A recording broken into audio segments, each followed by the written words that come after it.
కాంగ్రెస్ ప్రభుత్వ హయాంలో రైతులంతా సంతోషంగా ఉన్నారని, పండించిన పంటకు కోతలు లేకుండా డబ్బులను పొందుతున్నారని రామగుండం ఎమ్మెల్యే మక్కన్ సింగ్ రాజ్ ఠాకూర్ అన్నారు. అంతర్గా మండలం గోలివాడ గ్రామంలో రామగుండం ఎమ్మెల్యే రాజ్ ఠాకూర్ శుక్రవారం ఐకేపీ సెంటర్ ను ప్రారంభించారు.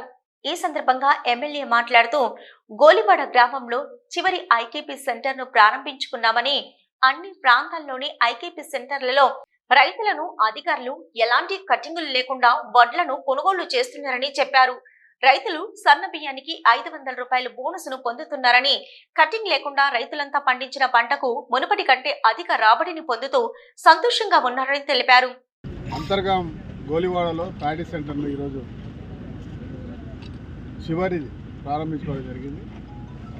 అన్ని ప్రాంతాల్లో కూడా ఈ 2 మండలాల్లో ప్రతి ఒక్క రైతు సంతోషంతో ఆనందంగా మేము పండించిన పంటకి ప్రభుత్వం వచ్చినప్పటి నుంచి ఎలాంటి కోతలు లేకుండా మమ్మల్ని ఆదుకుంటా ఉంది. మా జీవితాల్లో వెలుగులు నింపే కార్యక్రమం ఈ ప్రభుత్వం ఒక సంకల్పంగా పెట్టుకుంది. రైతు రుణమాఫీ 2 లక్షల మాఫీ ఇంకా కొనసాగుతూ ఉంది. చిన్న చిన్న ఇబ్బందులు ఉన్న వారికి కూడా అందరూ కూడా దగ్గర సమస్యలు పరిష్కారం చేసి ఈ ప్రభుత్వం ఇప్పిస్తుంది. దానితో పాటు పండించిన ధర పంటకి ఎలాంటి కోతలు లేకుండా, చిన్న అవరోధాలు లేకుండా, ఇవాళ ఇబ్బంది పెట్టకుండా పూర్తి శాతం గింజ వేస్ట్ పోకుండా కొంటా ఉంది. ఇది ఒక అద్భుతమైనటువంటి ప్రభుత్వం. రైతు గతంలో మేమందరం కూడా ఆత్మహత్యల వైపు ఆలోచన చేసిన వాళ్ళం. ఈరోజు ఇంకొకరికి సహాయం చేయాలని ఒక ఆలోచన ఈ ప్రభుత్వం కలిగించింది. ఏ రకంగా మేము ఆనందంగా మా యొక్క కృతజ్ఞత చెప్పాలని అర్థం కాలేదనేటువంటి ఒక భావన ప్రతి ఒక్క రైతులు ఈరోజు మేము చూస్తూ ఉన్నాం. స్వయంగా గర్వంగా ఉంది.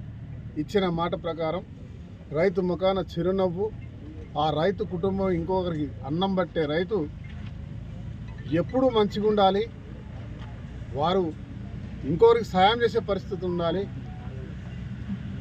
దేశ అభ్యున్నతి కొరకి రైతు ఏ రకంగా అయితే మన దేశంలో ఆధారం ఉంటాడో మరి ఈ రాష్ట్రం దాంట్లో ముందడుగు వేస్తుంది. గతంలో ప్రభుత్వం మేమిచ్చిన దాని ప్రకారంగానే మేడిగడ్డ ఏమంటే పంటలు వచ్చినాయి, మా నీళ్ళు ఇస్తేనే వచ్చినాయని చెప్పారు. ఈరోజు మేడిగడ్డ బంద్ అయింది, సుందిల్లా బంద్ అయింది, అన్నారం బంద్ అయింది. ఎక్కడ లేదు. రైతు రైతే. దేవుడు ఇచ్చినటువంటి వనరులతో ఈరోజు కనీవిని ఎరగని రీతిలో భారతదేశంలో అందరికంటే ఎక్కువ పంటను తెలంగాణ రాష్ట్రంలో రైతులు ఈరోజు పండించారు. దాంట్లో సన్నాలు ఎక్కువ పండించారు.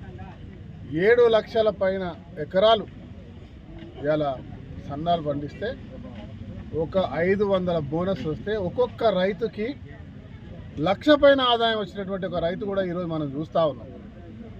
నా ప్రాంతంలో కూడా 85,000 రూపాయలు వచ్చిన ఒక రైతు గర్వంగా చెప్తా ఉన్నాడు. ఇలా రైతు బంధు ఇంకే బంధు వచ్చినా కూడా ఈ రకంగా మాకు లాభం జరగలేదు, కోతలు లేకుండా ఏవి లేకుండా ఇలా 85,000 లాభం బోనస్ వచ్చిందంటే ఇదొక అద్భుతం, ఊహించినది. దేవుడు వచ్చి స్వయంగా వరాలు ఇచ్చినట్టుగా ఉంది అనేటువంటి ఒక భావన ఇలా రైతులు కనబడుతుంది. ఆనందం నాకు పూర్తి విశ్వాసం ఉంది.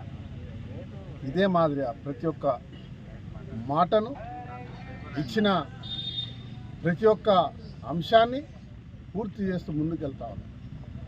55,000 మందికి ఉద్యోగాలు ఇచ్చినాం. రేపు పెద్దపల్లిలో 10,000 మందికి ఇస్తూ ఉన్నాం. కాంట్రాక్ట్ కార్మికులకు 50,000 మందికి ఇచ్చినాం. 1 లక్ష పైన దాటాం.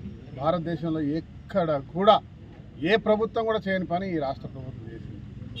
ఇలా 6 గ్యారంటీలతో పాటు అదనంగా రైతు రుణమాఫీ, బోనస్ లాంటి అనేకమైనటువంటి సంక్షేమాలు దాదాపు 13 వరకు పూర్తి చేసినాయి.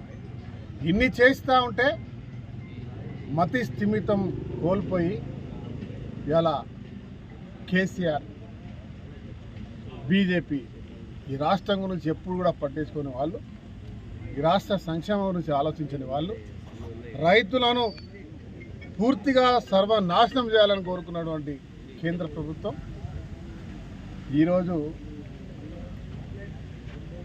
భారతీయ జనతా పార్టీ ప్రజలు ఆదరిస్తున్నారని చెప్తాడు. సిగ్గుపడ లేనటువంటి ఒక అబద్ధపు ప్రచారం చేస్తూ వాళ్ళు మాట్లాడుతూ ఉంటే ఈ కార్యక్రమంలో అంతర్గం మండల అధికారులు, కాంగ్రెస్ పార్టీ నాయకులు, కార్యకర్తలు పాల్గొన్నారు.